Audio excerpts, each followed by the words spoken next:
Good morning, children. How are you?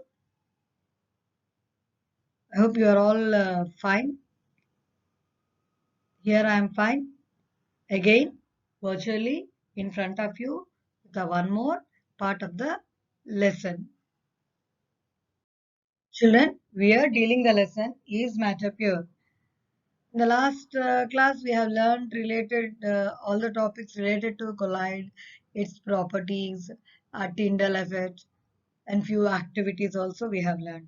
So today we are going to continue. The next part of our lesson is matter pure. So up to now in this lesson we have learned solutions, nothing but they are called as true solutions, suspensions we have learned, and colloidal solutions we have learned. So let us see on the whole an overall comparison of all these three in a just listen. You remember these properties more than enough, children. So children, uh, we have discussed true solutions, colloidal solution and suspension. This is an overall comparison between all these three up to know what we have learned individually. Just remember this as the key points. So when it comes to particle size, true solutions, size of the particle is less than 1 nanometer. Colloidal solution, the size of the particle is 1 nanometer to 100 nanometer, whereas suspension is greater than 100 nanometer. When it comes to appearance, true solutions are clear and transparent. Colloidal solutions are transparent. Suspensions are opaque.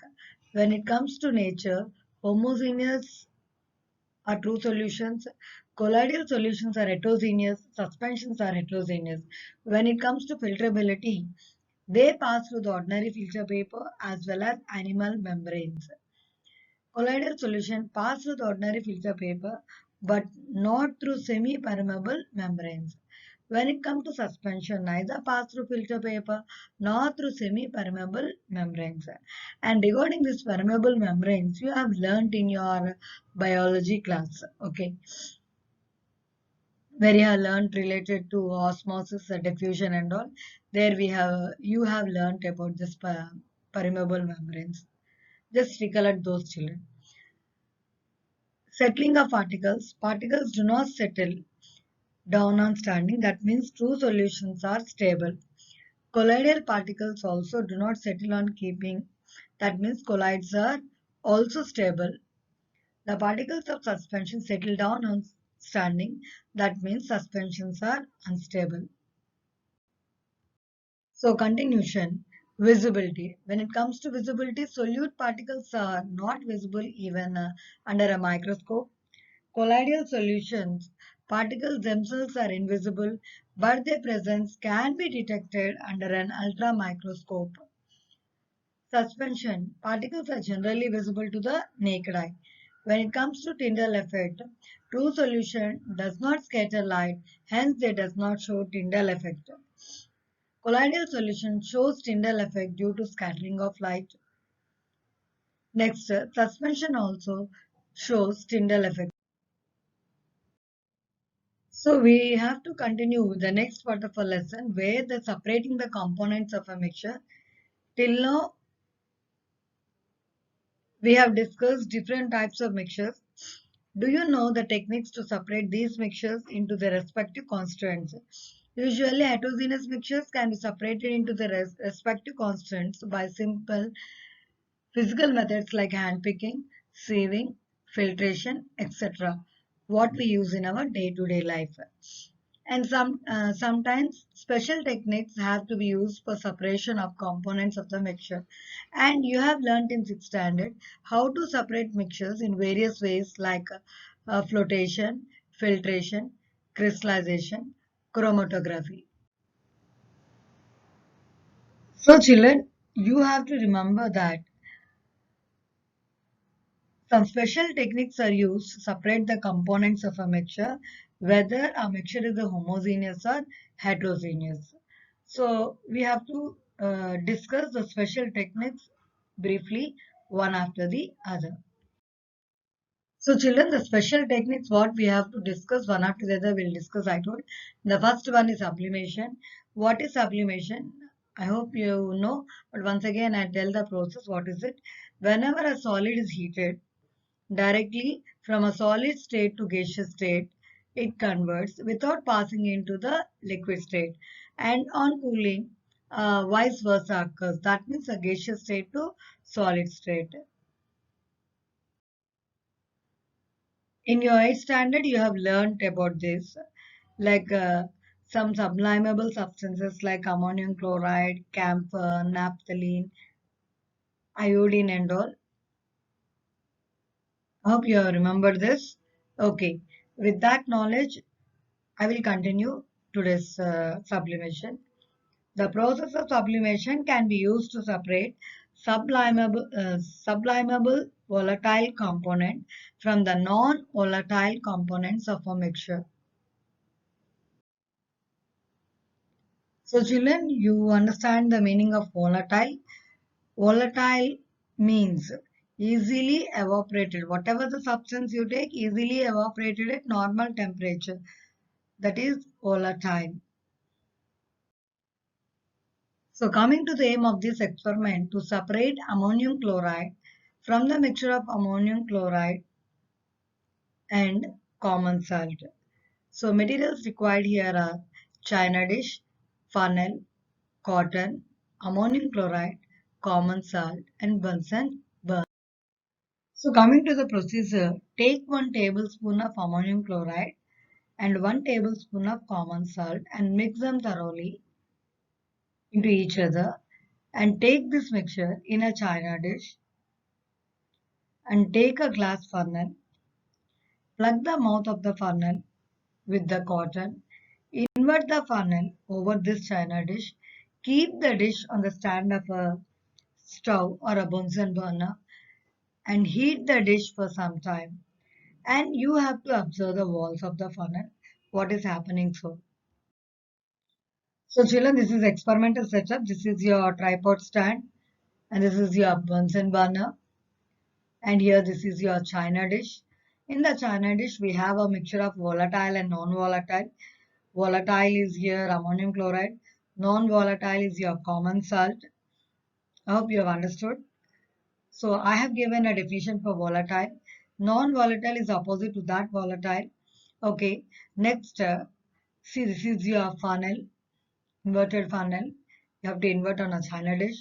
And this is your cotton plug. And as during the process, what is the process? You have to heat this dish gently where the volatile substance, that means here the ammonium chloride changes into vapors and the vapors will be coming out. After a while, these vapors gets deposited on the sides of this funnel where you can observe here. So as they are getting deposited, that means they are solidified. Gas is converting into a solid where I told what is the sublimation process. So this is known as a sublimate. This ammonium chloride is known as sublimate. Next, what happens? The non-volatile component. What is the non-volatile component? Nothing but your common salt. That remains in the china dish as a residue. The sublimate where it forms in the inner walls of the funnel which is inverted, that is a pure ammonium chloride, and it can be scraped from the funnel with the help of a spatula after the funnel is cooled. I hope children you have understood all this. So children, already I have explained, just listen the observation once again. Initially, we found vapors of ammonium chloride and then it solidifies and stick to the walls of the funnel. So you have to remember here, already I told, the process of sublimation can be used to separate sublimable volatile component from a non-volatile component of a mixture. Yes, sublimable volatile component is your ammonium chloride. Non-volatile component of a mixture, whatever we have taken is salt. Here the mixture is common salt and ammonium chloride. Please try to understand the concept, children. If you're not understanding, once again rewatch the video, ma. So now the topic is evaporation, children. So what is the aim? To separate the dye present in ink by the process of evaporation. So here whatever the materials required here are beaker, watch glass, water, ink and Bunsen burner. Now you have to remember here the concept related to evaporation is blue or black ink is a homogeneous mixture for blue or black dye as a solute, okay, in water as a solvent. So the component of this mixture can be separated by the process of evaporation.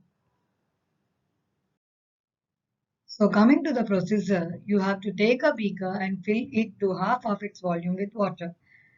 Keep watch glass on the mouth of the beaker and put a few drops of ink on the watch glass. Heat the beaker and observe the watch glass.